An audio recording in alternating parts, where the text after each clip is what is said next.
El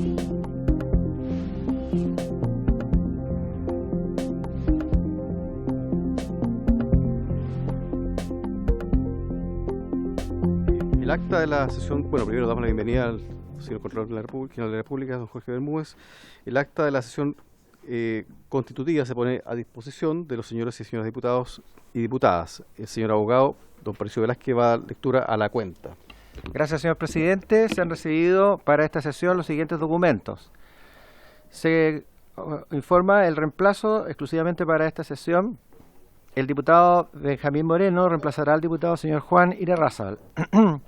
Correos electrónicos de los diputados Catalina Pérez, Tomás Hirsch, Juan Irarrázaval y el presidente don Luis Cuello, por medio del cual adjuntan listados de invitados para considerar en la Comisión Especial Investigadora número 20.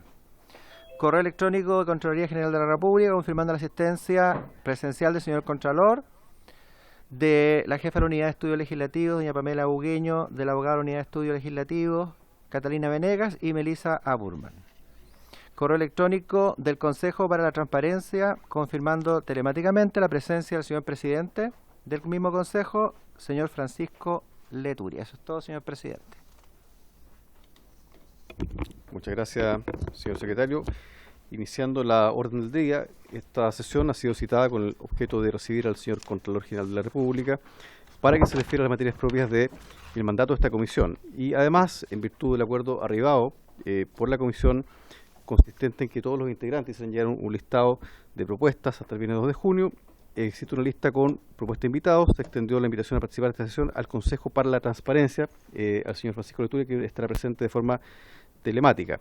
Y sobre el punto, hasta la fecha se han recibido las propuestas de invitados de los diputados de la diputada Catalina Pérez, Tomás Hirsch, Juan Irarrázaval, más la lista propuesta por quien preside. Entonces, hasta el momento tenemos una lista de invitados de 29 personas que fue además compartida por la Secretaría. Bueno, sin prejuicios, después podemos también, naturalmente, ir proponiendo invitados en la medida que vaya avanzando la comisión investigadora. No es un listado cerrado ni clausurado. Se encuentra presente el señor Jorge Bermúdez, Contralor General de la República, junto con su equipo, con la señora Pamela Bugueño, jefa de Unidad de Estudios Legislativos, la señora Catalina Venegas y Melissa Aburman, abogadas de la Unidad de Estudios Legislativos. Y el señor Cristóbal Francisco Leturia, perdón, Cristóbal Francisco, Cristóbal, sí, el nombre parece. ¿El señor? Sí, Cristóbal. Ya, perdón. Que es el presidente del Consejo para la Transparencia, se encuentra en este momento en la ciudad de Arica y comparece de forma telemática. Bueno, agradezco la comparecencia de ambos invitados, por supuesto la presencia del señor Contralor General de la República. Diputado Winter.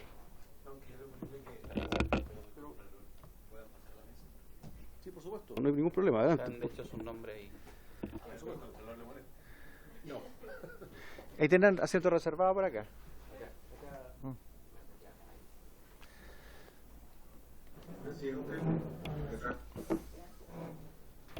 Diputado Tomás Hirsch solicita la palabra. Diputado Hirsch. Gracias, presidente. Saludar a Contralor y a todos los que están en la sala, pero varios primero pequeños. Como no teníamos link hoy día, quiero volver a reiterar, presidente, la necesidad de que tengamos algún grupo o algo por WhatsApp para que se nos pueda enviar el link a la sesión a quienes participamos en forma telemática. Gracias, presidente. Muy bien, diputado Hirsch, haremos el grupo de WhatsApp para agregarlo a los ya existentes. Sin perjuicio de ello, ya ha sido también despachado el link de Zoom por la Secretaría a los respectivos correos electrónicos, pero vamos a hacer esto para que sea más fácil. Bien. Entonces, una vez más, agradecemos la presencia del señor Contralor General y le damos la palabra. Muchas gracias, Contralor. Muy buenos días, señor presidente. Muchas gracias. Y por su intermedio saludo a los integrantes de la comisión, a los diputados presentes y también por vía telemática y también a la Secretaría y a los invitados. Bueno, usted ya hizo las presentaciones, pero este es el equipo de estudio legislativo. En realidad, solo quisiera decir como dato, tal vez un poco para conocimiento del Congreso, que cada presentación que yo he hecho durante estos casi ya 8 años se hace por mis colegas que están acá presentes, o sea, ellas son las que me ayudan a realizar todas las presentaciones. Y esta es la vez 163 que comparezco ante el Congreso, así es que por eso cada vez que vengo estoy preparado, o sea, o siento que estoy preparado porque tengo un equipo muy profesional que me ayuda en esto.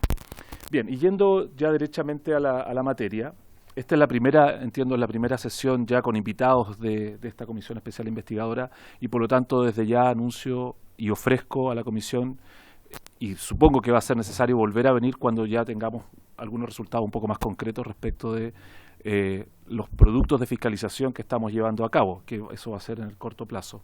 Pero sin embargo creo que es importante poner un poco de contexto también a la Comisión desde la perspectiva de la Contraloría. La Contraloría tiene un plan estratégico. Siempre me gusta partir por esto porque en el fondo las instituciones normalmente tienen planes estratégicos que no siguen o que formulan, contratan consultoras para poder hacer el plan estratégico, después se guardan. En la Contraloría afortunadamente ha sido distinto. Nosotros realizamos en la Contraloría sin consultoría el plan estratégico y ese plan estratégico tiene varios objetivos. Uno de ellos es la incidencia, es decir, tratar de incidir en instancias que promueven el control público como un pilar para la mejor democracia, que sería y además alinear todo nuestro trabajo en la lucha contra la corrupción y lograr la integridad pública. El mandato de la Comisión Especial Investigadora es el que aparece allí, y dado que estamos en las primeras sesiones quisiera leerlo. Dice: reunir antecedentes relativos a los actos de gobierno, especialmente de las actuaciones de la Subsecretaría de Desarrollo Regional, Dirección del Trabajo, Ministerio del Deporte, Ministerio de Salud, Servicio de Impuestos Internos, Corporación de Fomento, Corfo, sin perjuicio de los demás organismos que resulten competentes, como la Contraloría, en relación al funcionamiento de las organizaciones comunitarias funcionales, Consejo Local de Deportes, Vita Paz, Vita Emprende, Vita Salud y Vita Deportes durante el periodo comprendido entre los años 2008 y 2021. Y en ese contexto, los temas que voy a tratar son estos que están ahí: el rol de la Contraloría en materia municipal, qué factores nosotros vemos que favorecen los hechos de irregularidad o derechamente de corrupción, qué hemos hecho como Contraloría, es decir, la actuación de la Contraloría en la municipalidad, y luego unos comentarios finales. Primero, el rol de la Contraloría en materia municipal. Y este cuadrito a mí me parece que es bien importante, presidente, por su intermedio de la Comisión, porque da cuenta de, si uno ve la primera columna, son las facultades o atribuciones que tiene la Contraloría y luego los distintos entes a nivel municipal.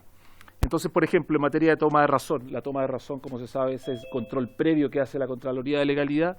Nosotros no tenemos toma de razón por regla general, salvo una excepción muy reciente, que es la de la Ley 21.455, que establece los residuos domiciliarios. Entonces, ¿qué ocurre? ¿Qué significa esto? Que cuando, por ejemplo, la municipalidad suscribe un contrato muy cuantioso, cualquiera de obra pública municipal o una contratación de un servicio muy caro, un servicio informático, no pasa por la Contraloría, a diferencia de lo que ocurre con los servicios públicos y con los ministerios o con las Fuerzas Armadas, que sí pasa por la Contraloría.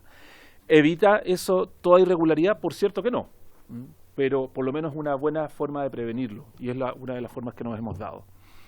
Luego, los dictámenes. Los dictámenes de la Contraloría, que son estas interpretaciones que tienen carácter obligatoria, sí son obligatorios para la municipalidad, y hay un dictamen, que es el dictamen E160-316 del 2021, que lo que ha dicho es que respecto de las corporaciones municipales sí se aplican los dictámenes también, por lo menos en materia de ley de compras, de transparencia de lobby y de declaración de intereses y patrimonio. Esta es una interpretación que ha hecho la Contraloría extensiva y que está impugnada. ¿Ya? Es decir, las corporaciones municipales, como aparece ahí en la nota, dijeron, algunas de ellas, no todas obviamente, han dicho esto no se nos aplica, y la Contraloría se excedió en su función y fueron de nulidad de derecho público ante el tribunal. Sí se aplica a las empresas municipales, que voy a aclararlo inmediatamente, y después a las organizaciones comunitarias funcionales, como es el caso de las corporaciones Vita, no se aplica. Nosotros sí ejercemos nuestra auditoría o facultad de fiscalización en la municipalidad, en la corporación municipal y en las empresas municipales, pero no en las organizaciones comunitarias funcionales. Y respecto de las reglas de contabilidad, tanto la normativa como la obligación de informar la contabilidad, sí se aplica a la municipalidad, pero no se aplica a las corporaciones, sí a las empresas municipales y no a las organizaciones comunitarias funcionales. Sí a las empresas, porque en el caso de las empresas estamos hablando básicamente de SMAPA, que es la empresa sanitaria de Maipú, que es la empresa que forma parte en realidad de la propia orgánica de la municipalidad. Entonces, como uno ve de este cuadro, la Contraloría tiene facultades de control respecto de las municipalidades, pero sobre todo a posteriori por la vía de la fiscalización, no a priori por la vía de la toma de razón. Ahora, en el año 2014, la Contraloría recibió un informe de la OCDE, que es el que aparece allí. Este informe es previo a que yo hubiese llegado a la Contraloría, Pero eso llevó a una reestructuración orgánica de la Contraloría en materia municipal, y eso es lo que quiero explicar inmediatamente. ¿Qué dijo la OCDE en ese momento? Dijo, es esperable que las funciones de la Contraloría cambien con el tiempo, y luego agrega, la creciente descentralización en Chile podría dar lugar a una disminución en el papel de la División de Municipalidades en relación con otras divisiones involucradas en tareas de auditoría, ex post, y las oficinas regionales. Entonces, en el fondo, lo que estaba diciendo la OCDE era la división, que es esta entidad, unidad central dentro de la Contraloría, no debería ser tan importante en el control como sí deberían ser las oficinas regionales, es decir, las Contralorías regionales. Y por eso se hizo un cambio orgánico que comenzó el año 2017, el 1 de enero, donde básicamente lo que se hizo fue crear algo en que en 90 años o más no había existido, que eran Contraloría Regional en la región metropolitana. O sea, era paradójico, pero la Contraloría no tenía Contraloría Regional Metropolitana y se crearon en ese momento dos. La primera y la segunda, y se hizo eso sobre todo pensando en poder fiscalizar de mejor manera a las municipalidades.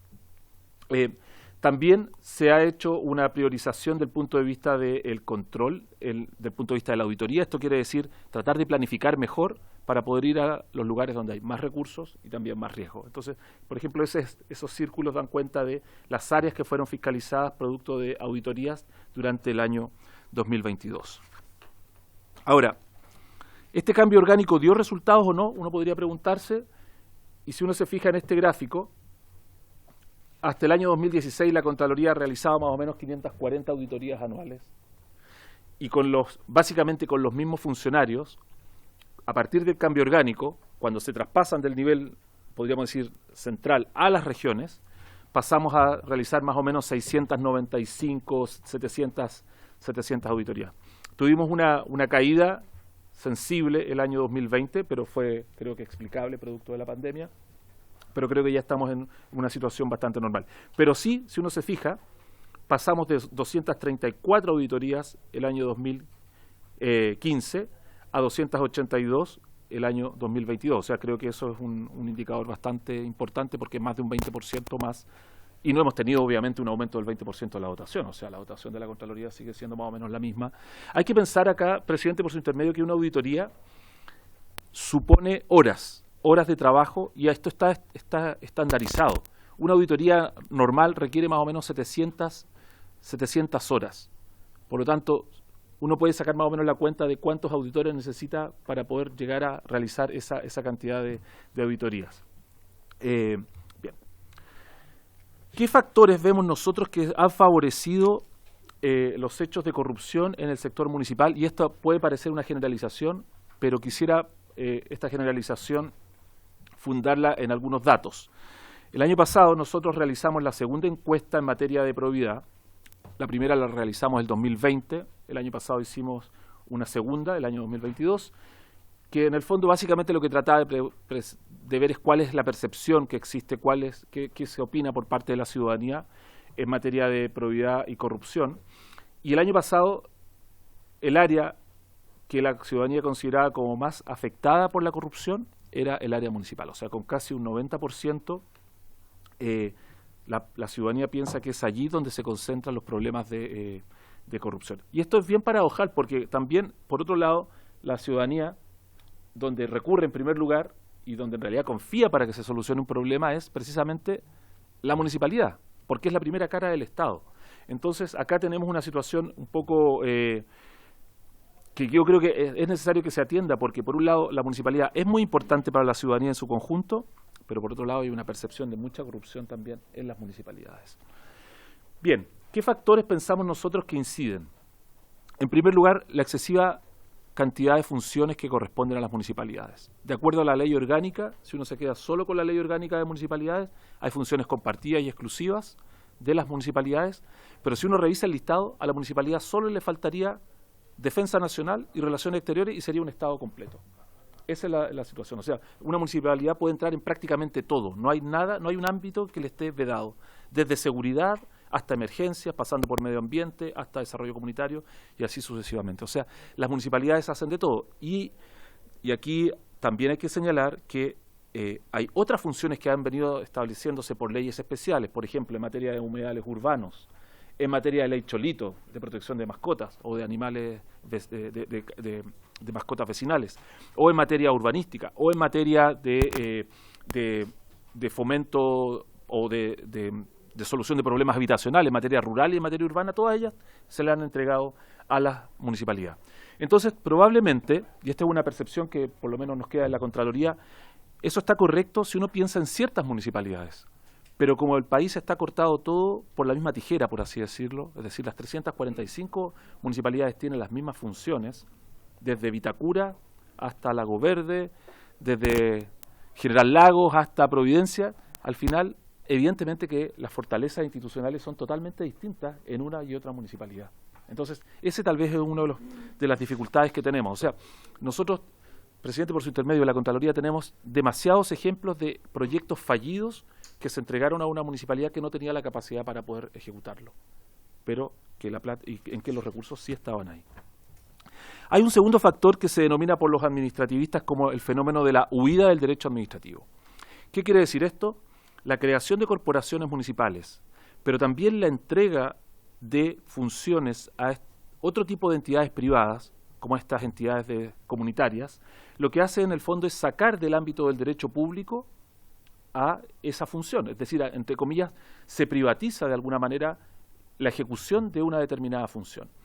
Y eso, en realidad, siempre se ha señalado como argumento que esto se hace por razones de eficacia, pero en realidad también se hace por razones de evitar controles. Y eso es lo que ha ocurrido en materia de corporaciones y también lo que ha ocurrido en los casos como los de Vita. También este tema es muy importante, este tercer aspecto, presidente, por su intermedio de la comisión, a mí me parece que sería bien relevante que se tuviera en cuenta, sobre todo cuando se está discutiendo otro tipo de proyectos como los de descentralización fiscal. ¿Ya?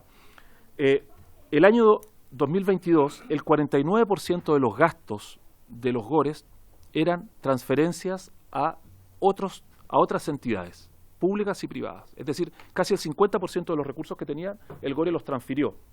No los ejecutó directamente, los transfiere, porque el GORE tampoco tiene una capacidad muy fuerte para poder ejecutar esos recursos.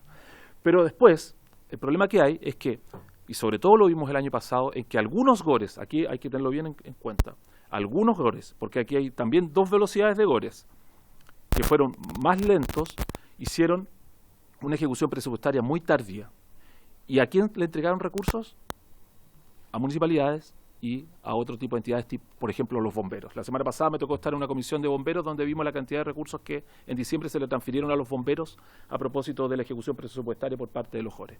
Entonces, fíjese, en el año 2022 los GORES transfirieron casi 92.000 millones a las municipalidades, pero casi el 22% fue ejecutado en diciembre. ¿Qué quiere decir eso? Que a la municipalidad le llega esa tremenda cantidad de recursos a fin de año.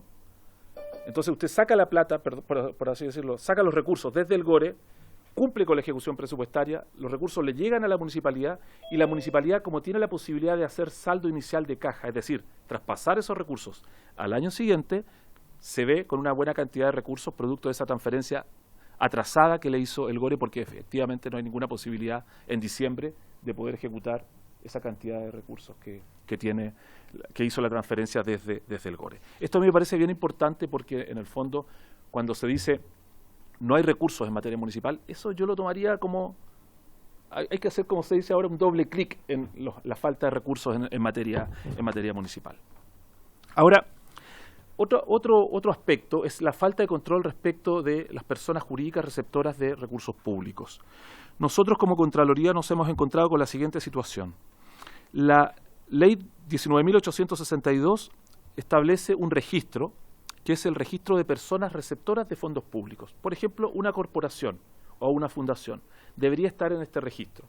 Este registro, desgraciadamente, no está actualizado y pero no se está haciendo un control a partir del registro que debería existir para poder sujetar la transferencia a que la persona efectivamente esté registrada en ese registro que se lleva a nivel central por el Ministerio de Hacienda. Entonces, para nosotros, para la fiscalización, no nos sirve el registro porque está incompleto y está desactualizado.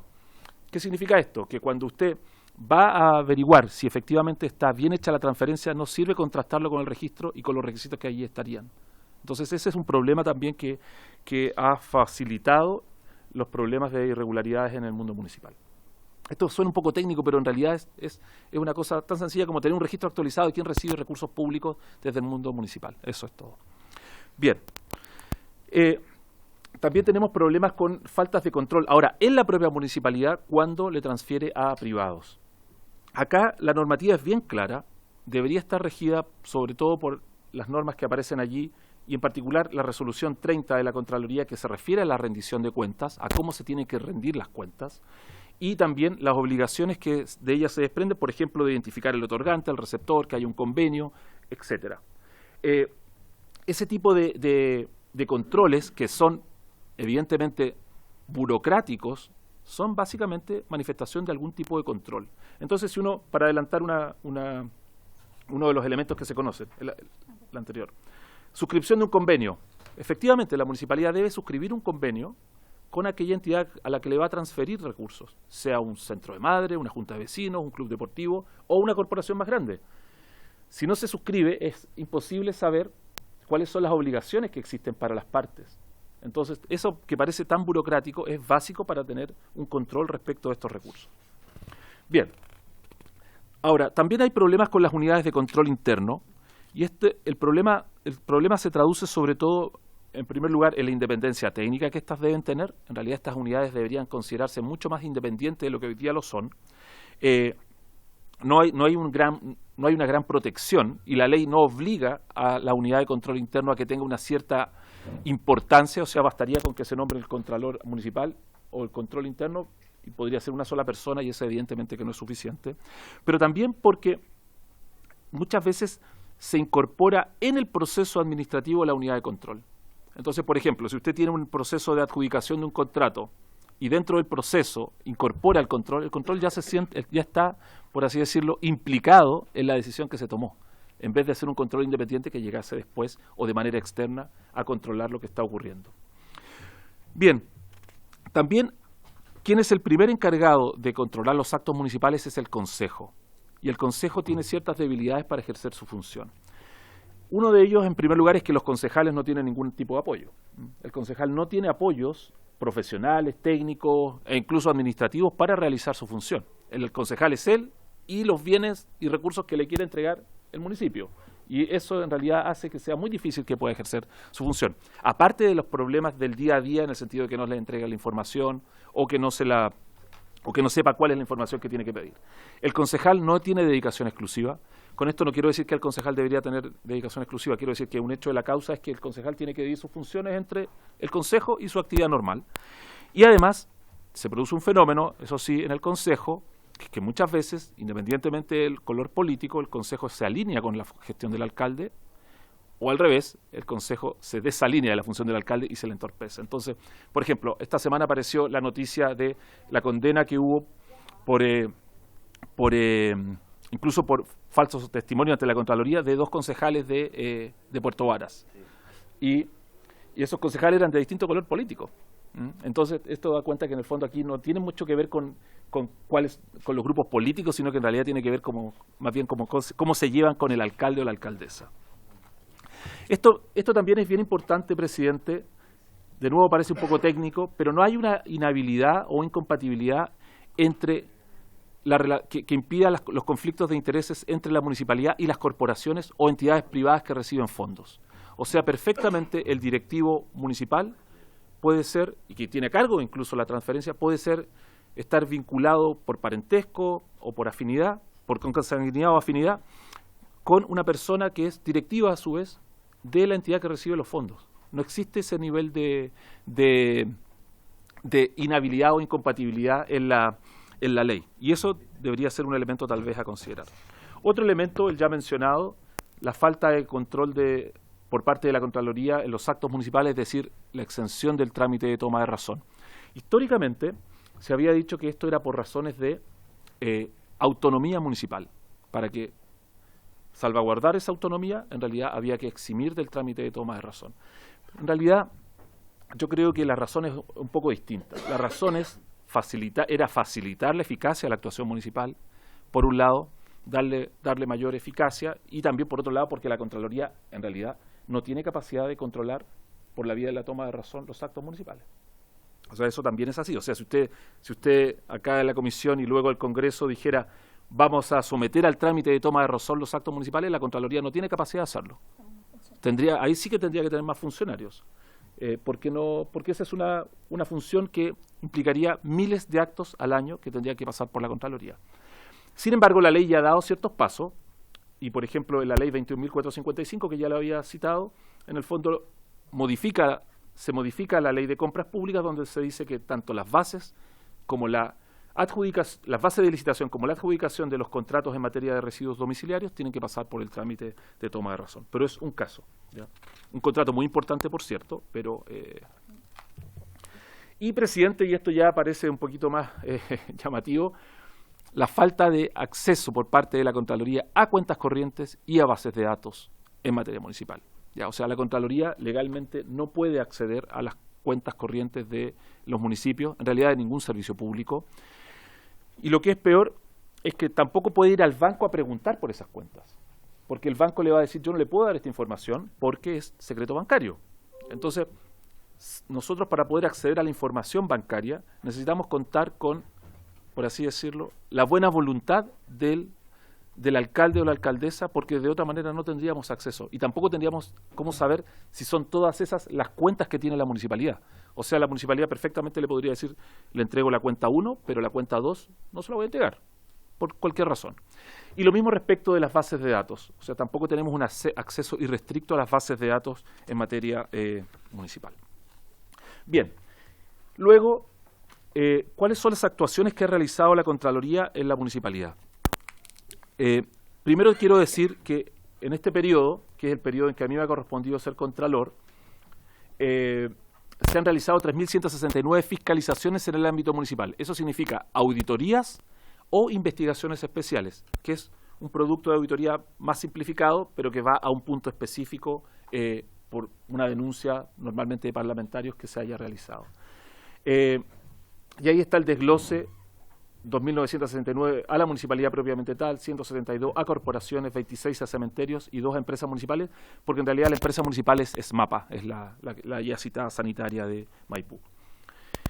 Y en el caso específico de Vitacura, en este tiempo se han realizado 12 fiscalizaciones, que son todas las que aparecen ahí, son todas auditorías a la municipalidad, y con esta última auditoría que está ahí marcada, que es una auditoría al proceso de subvenciones y aportes por asignación directa a personas jurídicas de derecho público-privado otorgadas por la Municipalidad de Vitacura, que está en actual ejecución y que tiene su preinforme ya entregado. O sea, el periodo de auditoría culmina con un preinforme donde se levantan todas las observaciones, se le da un plazo a la Municipalidad para contestar y luego se expide el informe final. Por lo tanto, estamos en ese interín, esperando la respuesta para sacar el informe final. Eso es lo que se ha hecho. Ahora, respecto de las corporaciones Vita, ¿qué hay que decir acá?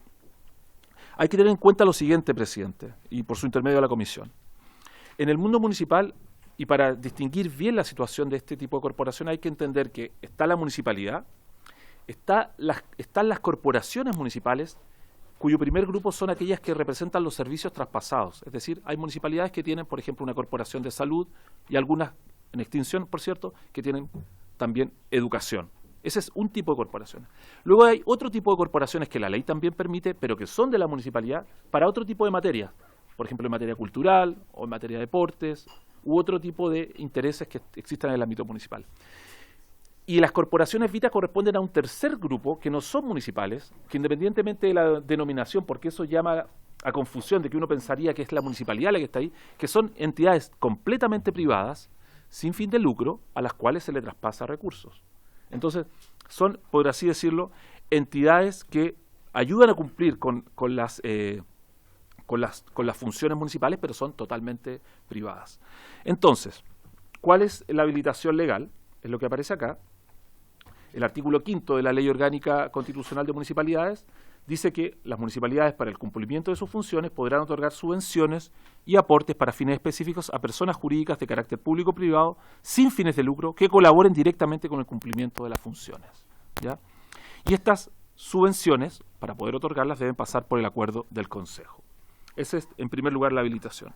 Ahora, y esta norma está en el artículo 65, el alcalde requiere el acuerdo del Consejo para otorgar subvenciones, y estas subvenciones deben estar consagradas en un convenio, el cual también debe pasar por el Consejo cuando es superior a 500 unidades tributarias mensuales. Entonces, la subvención siempre debe ser aprobada por el Consejo, la subvención debe constar en un convenio, como decía, ahí es donde están señaladas los derechos y obligaciones de ambas partes, pero cuando el convenio supone más de cierto monto, además el convenio debe ser aprobado por el Consejo. Estas organizaciones comunitarias funcionales, como dice la ley, son personas jurídicas sin fines de lucro que tienen por objeto representar y promover valores e intereses específicos de la comunidad dentro del territorio de la comuna o agrupación de comunas respectivas. Son de múltiples, dada esa multiplicidad de intereses o funciones que tienen las municipalidades, estas entidades pueden ser múltiples también, pueden ser de distinto tipo. Y para poder recibir esos recursos, básicamente este tipo de organizaciones comunitarias tienen que presentar un proyecto y tienen que suscribir un convenio respecto del cual además hay que rendir cuentas, tal como dice el artículo 27 de la 19.418 que ahí aparece citado. ¿Cómo funcionaba esto en la municipalidad? Este es un organigrama que es público. Si uno se fija, está el municipio como corporación de derecho público que tiene distintas, por así decirlo, cuentas, ¿no? La del cementerio, la del Departamento de Educación, la del Departamento de Salud y gestión municipal, que podríamos decir que es toda la gestión misma de la municipalidad. Y luego tiene ingresos y gastos. Y en los gastos hay gastos para la gestión interna, para servicios a la comunidad, para actividades municipales y luego están los programas. Y en esos programas sociales, recreacionales, culturales, estaban vinculadas las subvenciones que se entregaban a estas corporaciones FITA. Esa es, podríamos decir, la forma a través de la cual se canalizan los recursos hacia las corporaciones. Ahora, ¿qué ha hecho la Contraloría en esta materia? Nosotros hemos realizado 3 tipos de actuaciones. En primer lugar está la auditoría, que es este informe extenso que se refiere a un periodo, que probablemente va a tener que extenderse a un periodo mayor hacia atrás y que ya está en términos de en proceso de término, toda vez que ya se evacuó el preinforme, o sea, nosotros ya asentamos cuáles son los hechos, estamos esperando la respuesta de la municipalidad en el plazo que se les da, que es de 10 días, y luego evacuamos el informe final, que por cierto es público y que va a tener la comisión y que podemos venir a exponer de nuevo en el momento que ya esté notificado. Luego hay un sumario. El sumario, como se sabe, tiene 15 personas a las cuales se les formularon cargos. Estamos en una fase de término probatorio en que las personas a las que se le formularon cargos, esta etapa acusatoria, tienen la posibilidad de pedir prueba. Estamos en ese momento y luego, una vez evacuada la prueba, ya se hace la vista fiscal y se propone la sanción. Hay que decir, eso sí, presidente, por su intermedio de la comisión, que el sumario lo que hace es proponer sanciones que deben ser aplicadas luego por la municipalidad o no. O sea, tiene que ser, claro, y con acuerdo del Consejo cuando corresponda. O sea, esta es una decisión que corresponde al final a la propia municipalidad, no a la Contraloría, porque nosotros no tenemos la facultad de imponer directamente sanciones. Y bueno, y todos estos antecedentes fueron remitidos al Ministerio Público en su oportunidad y el Ministerio Público entendemos que también ha formalizado la investigación. Comentarios finales, para ya ir terminando. Presidente, nosotros pensamos que la autonomía municipal no puede ser una carta blanca o una especie de salvoconducto para evitar los controles. Desgraciadamente así se había entendido por mucho tiempo. También es cierto que son las denuncias incluso con reserva de identidad, desde dentro las que mejor pueden ayudar a detectar situaciones de irregularidad. Por eso es tan importante el proyecto que se aprobó ayer de protección del denunciante de corrupción. Acá en el Congreso, eso es lo que quiero decir. Ahora, nosotros para realizar auditorías en el ámbito municipal hacemos un proceso de planificación, atendiendo riesgos, atendiendo el impacto que esto tiene. O sea, yo creo que no es poco haber ido 12 veces a Vitacura, porque en realidad uno debería haber pensado esta es una municipalidad de bajo riesgo, porque por el nivel de recursos que estaban ahí, claro, eran muchos recursos, pero también eso permitía realizar muy bien las funciones. A diferencia de otras municipalidades donde hay menos recursos y la falta de esos recursos impacta mucho más en la ciudadanía. Y por eso me parece que esas 12 oportunidades es bastante. Pero aquí hay debilidades institucionales que tienen que superarse para poder mejorar el control. Y esas debilidades institucionales están por un lado, o se pueden superar por un lado, por el Estatuto de Protección al Denunciante, que, como dije, ayer fue despachado por el Congreso, perfeccionando las normas de compras públicas. Hay un proyecto de ley que también se está discutiendo en esta materia, donde se incorpora a las corporaciones municipales y se establecen nuevas normas de probidad, incluso en materia de declaraciones de intereses y patrimonio. Hay un proyecto de ley, o hay un par de proyectos de ley, que uno de ellos es patrocinado por el diputado Hirsch, si mal no recuerdo, en materia de probidad municipal, que refuerza la independencia de los controles internos. Está la ley de transparencia 2.0, que está detenida en este momento, desgraciadamente, en el último trámite en la Comisión de Hacienda en el Senado, desde hace más de un año, y esa ley precisamente lo que contiene es la norma que permite acceder a las cuentas corrientes de los servicios públicos. Esto hay que decirlo bien claro, no es acceder a la cuenta del funcionario, esto es acceder a la cuenta de la municipalidad, del servicio público, del ministerio, no es del funcionario. Y también hay una norma, un proyecto que establece la responsabilidad de los alcaldes, donde se le entregan más facultades a los concejales y legitimación al Consejo de Defensa del Estado para poder accionar ante el Tribunal Electoral Regional. Eso es lo que teníamos preparado por ahora, presidente, y quedamos a disposición si es que hubiera preguntas. Muchas gracias, señor Contralor, por la presentación tan completa, además tan clarificadora. Tenemos una dificultad de tiempo, si no me equivoco, señor secretario, tenemos que dar quórum hasta las 10, tenemos para... Hasta las 10, ya. Entonces, yo sugiero que podamos formular un par de preguntas, pero con el compromiso con el Contralor de poder molestarlo nuevamente, poder invitarlo a la comisión en una próxima sesión para poder, digamos, hacer más preguntas. Por acá, presidente.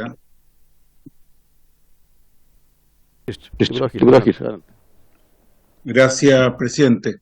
Bueno, en primer lugar, agradecerle al Contralor por esta buena presentación. Yo entiendo que vamos a poder disponer de ella, ¿no? Porque creo que es muy buena además para verla con nuestros equipos, digamos. Creo que acá hay una información que es muy relevante y que muchas veces se conoce poco. Pero en aras del poco tiempo que hay, quiero hacer al menos dos preguntas muy cortitas. Una es en el primer cuadro que nos mostró claramente, sabemos que hay dos tipos de corporaciones, las corporaciones propiamente municipales y otras que se llaman municipales, mueven a confusión, pero que sabemos que no lo son, por ejemplo, Vita Deporte. La pregunta es, en el cuadro inicial que nos mostró, ¿Contraloría tiene potestad dictaminante y fiscalización en ambas o solamente en las que son propiamente municipales? Porque ahí sí hay una diferencia y efectivamente se produce esa confusión para la ciudadanía. Me refiero al primer cuadro que tenía las columnas. Y la segunda pregunta bien puntual, tengo varias otras, pero las vamos a dejar para cuando nos volvamos a encontrar, para que todos puedan preguntar. La segunda es, ¿quién debería actualizar el registro de personas jurídicas receptoras de fondos públicos que está establecido en la ley? Que nos explicaba bien el Contralor que no se está actualizando. ¿Quién tiene la responsabilidad de esa actualización? Porque a mí me parece que sí es un punto muy relevante. Eso por ahora, presidente, solamente resaltar efectivamente lo que dijo el Contralor, que estamos con un proyecto de ley que hemos presentado, que es un aspecto, pero creemos que puede contribuir, que está en este momento con urgencia en la Comisión de Gobierno Interior y creemos que sí puede colaborar a tener al menos un control un poco mayor sobre estas llamadas corporaciones, pero que en realidad son entes privados por los cuales se produce esta fuga, muchas veces con poco control de los dineros municipales. Gracias, presidente. Muchas gracias, diputado Hirsch. Diputado Winter, había pedido la palabra. Presidente, mi duda es procedimental. ¿Vamos a realizar preguntas y las respuestas las vamos a recibir en otra ocasión? Porque son 8 para las 10. Y lo otro es que, no sé el resto, pero yo estaría disponible para seguir sesionando de 10 a 11, si es que los demás están de acuerdo. Sí, diputado Winter, lo que ocurre es que no podemos sesionar en paralelo la sala porque no hay un proyecto de ley con urgencia, con discusión inmediata, entonces esa es la condición para que se pueda sesionar en paralelo. Y, perdón, reglamentariamente no podemos pedirle a la sala que nos autorice. ¿Secretario? Sí, hacerlo en los comités podemos.